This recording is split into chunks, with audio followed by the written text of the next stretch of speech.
Well, let's return to our top story this morning. This is the prisoner exchange, which is now in its first stage, and there appears to be a first round of completion. Let's go to Israel. Joining us is government spokesperson David Mencer. David, thanks for your time this morning. So just starting off with the 3 Israeli hostages who are now back on Israeli territory, how are they doing?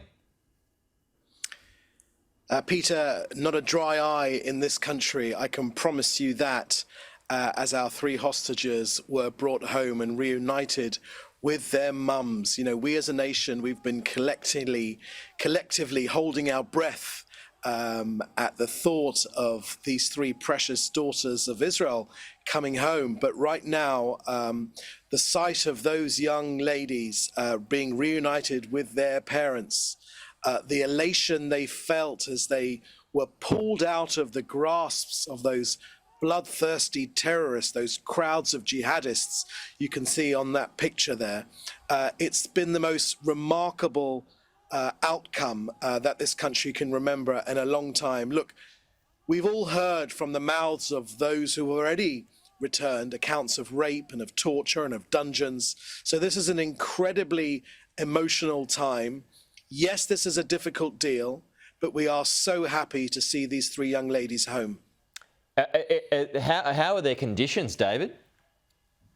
Well, look, it's early days, and I haven't had the report from the doctors. Right now, they've just arrived in Sheba Medical Center, where they will receive that medical attention. They were seen initially as they came out of the International Red Cross cars by some army nurses and doctors, but they were walking, they were standing up.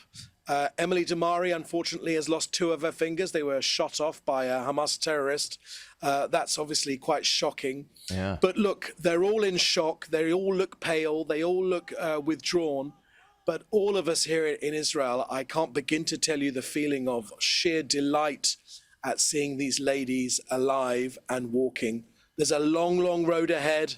We know from other hostages that have been released, there's malnutrition. There are psychological issues as well. Obviously, 471 days in Hamas terror dungeons, but we are over the moon to have them home. Okay, yeah, no doubt. Let's go to the other side of things now, and we're just continuing to watch these pictures come to us from the West Bank now. So this is the pivot point, if you like, from where Palestinian prisoners will be going the other way, about 90 of them in the end. So how's this going to work, David?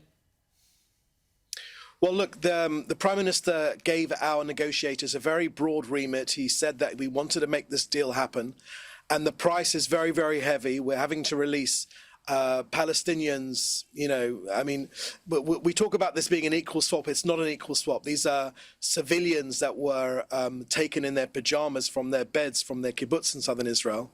And unfortunately, we are swapping them with convicted terrorists, people with blood on their hands, people that have murdered other Jews and Israelis. So this is a tough day for us as well, so it's very much bittersweet. Yeah. The Prime Minister's made clear that they will not return to Judea and Samaria.